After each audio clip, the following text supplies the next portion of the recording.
Hello there, virtual farmers and builders. Hope you are doing well. Thanks for clicking and welcome. It's time to get creative. I don't know about you, but one of my favorite activities in any game is building and customizing. That's kind of how I got into this cozy gaming grind with an extensive list of farming sims. Today we're looking at SunnySide's building capabilities. If you're just getting started and you want to know more about the game overall, I've linked a guide up there in the corner that's for beginners and covers all the topics. The second day on our farm, Kat pays us a visit with some strawberry seeds and a gardening lesson. But she also suggests that you head into town to talk to Hero when she realizes that we don't actually have a house on our property to live in. He's giving us an experimental drone. The controller is installed on an app that we can operate from our phone. It's a bit of a unique system compared to many of the games that I've previously played. This overall questline leads you into getting your basic tools for harvesting resources, but it's also our first step in installing the laptop that Hero gives us into the shed in our garden. This installs a crafting bench with the global cache attached. Before leaving the shop, he also mentions an architect, Philip Obeng of Hoshi Woodworks, and you can guess that that's where we're going to be headed for our next step in learning how to build. Have to have some proper blueprints, right? Upon visiting Philip, he reminisces about the TeaHouse that's left half standing on our farm. This is our first project to prove our building prowess. At the same time, we're provided with a blueprint auto-installed into our building drone for a small hut, which can be used as a housing unit until you are able to get the steps of larger blueprints in the Homesteading questline. This hut was added post-release due to players' frustrations with the length of the questline to obtain our more permanent housing options and their upgrades. The TeaHouse blueprint turns up automatically without having to be placed by the drone. It sits over the top of the existing pile of materials left behind by the previous landowner. When your character walks near it, a list of accessory materials will appear. We get familiar with the vendor contracting system this way. We must go out and forage for resources like wood, iron, and clay, and then take it back to the townsfolk to create the final components needed for building structures. Iron and clay from the mines can be taken to the blacksmith Ishikawa for screws and clay tiles. Wood goes to Hoshi Woodworks to make planks and screens. We use the services button in the vendor inventory to access the list of materials that each can make. Submit the resources, pay the fee for each item, and wait until the next day for pickup from a collection box outside their shop.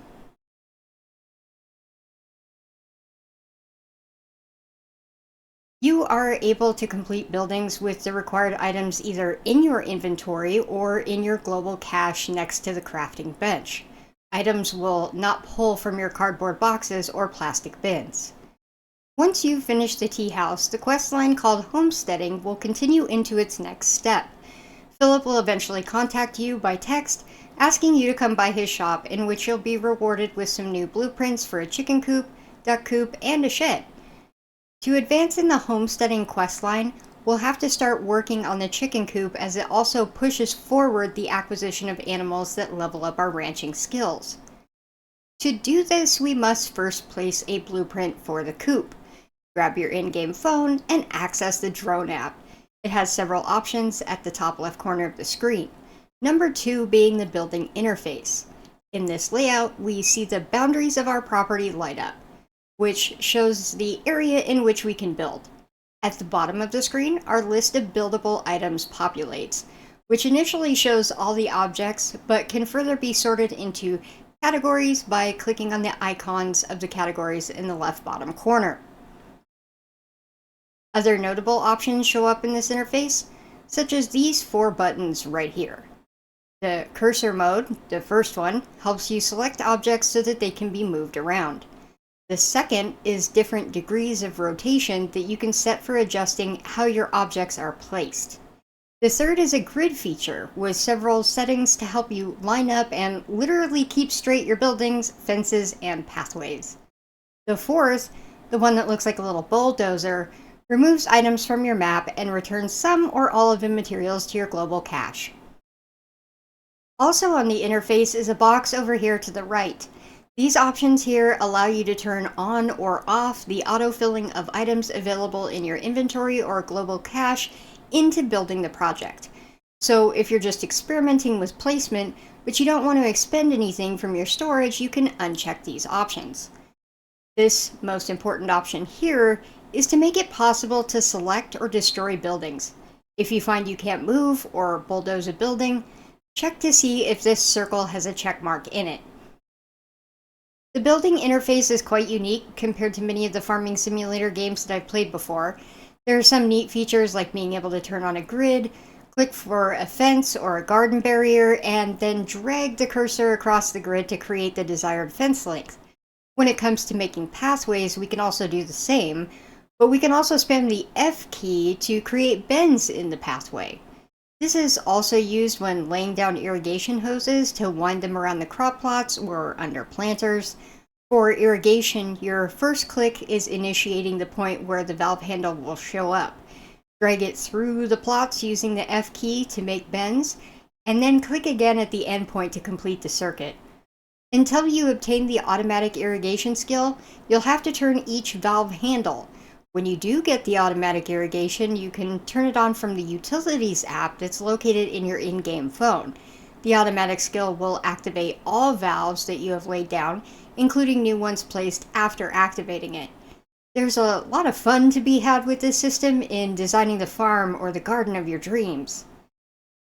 To continue on with the homesteading questline, we need to build that chicken coop. Select it in the Build Item menu. Click to place it down to your liking. A bright blue silhouette will show up in its position. This blueprint, much like the TeaHouse, will now allow you to add materials to finish the project. If you already have the materials in your inventory or in the global cache, you can automatically build it by making sure the options are checked off in the building interface.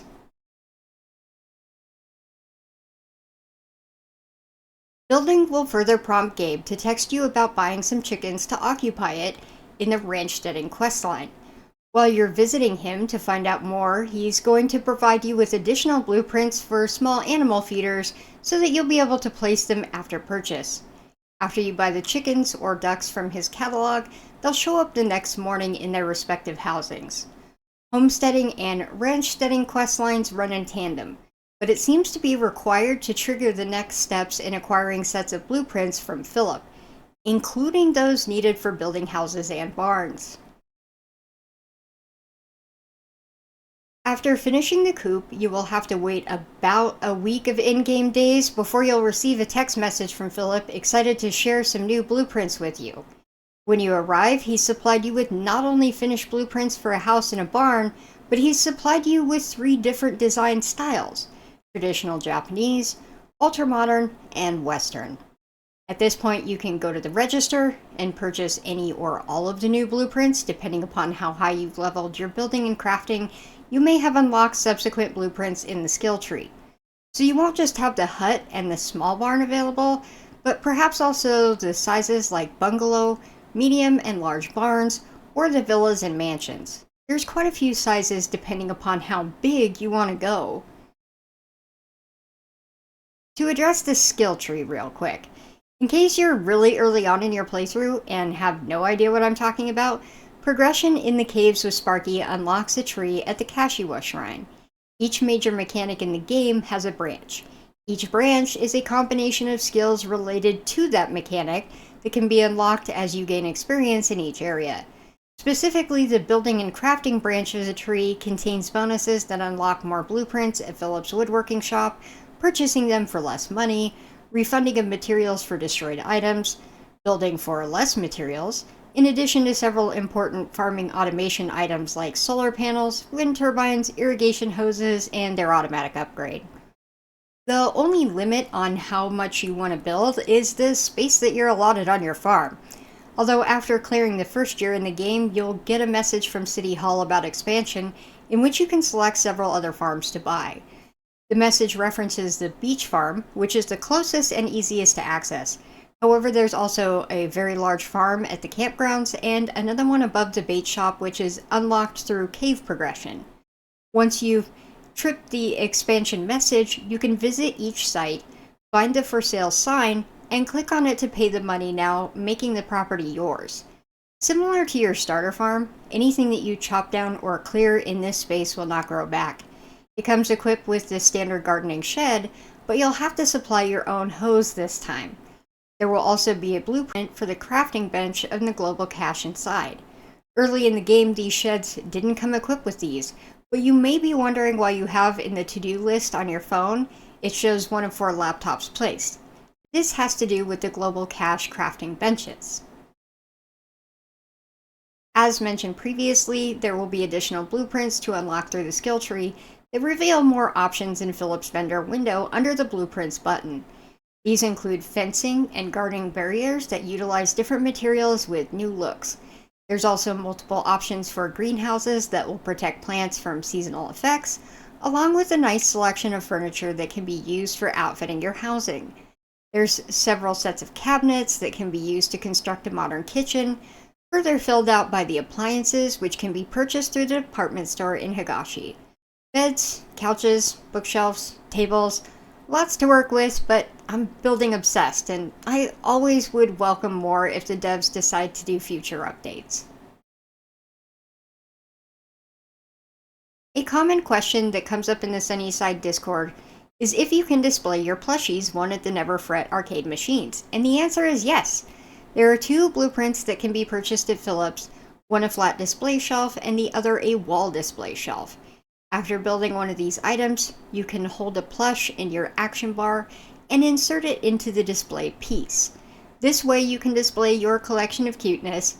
I also love the options for all the coffee, tea, and pasta containers that you might find in some modern day kitchens.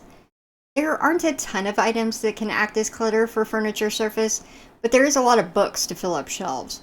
The furniture is interactable. You can sit on the chairs and couches, but you probably won't want to stay for long because there's so much to do in this game. I usually find myself running around with the 60-minute day timer with plenty on my to-do list. That will even get busier if you want to expand to having 4 farms going at once, but there is a lot of potential. I do love the overall building system in this game. It's a bit different and offers its advantages. I'd love to have more for interior decorating, but I understand the focus of this game is on the farming, and it does that well. You can build gorgeous landscapes and layouts with the drone building system. All these pathways and fencing options look fantastic combined with the architecture styles. Until we get sandbox mode for free building, it's hard to show you literally everything included in the game. But I did construct a few examples of building styles across my assorted farms and game saves. I'll try to give you a preview of the options available on the outro. If you're looking for more tips on SunnySide, I have a playlist of videos on different skills within the skill tree. I'm also working eventually on getting up a video about the relationship mechanics, but I'm still playing through many of the stories myself that uncover the wider plot of the game, so look for that in the future. I'm into cozy games, titles where you can build or farm are my favorites, currently starting adventures in Sailblazers, so if you like those type of games, please check out the channel. Hopefully this information has been useful in getting your houses unlocked in SunnySide. I appreciate that you checked out this video. Take care y'all, and bye-bye!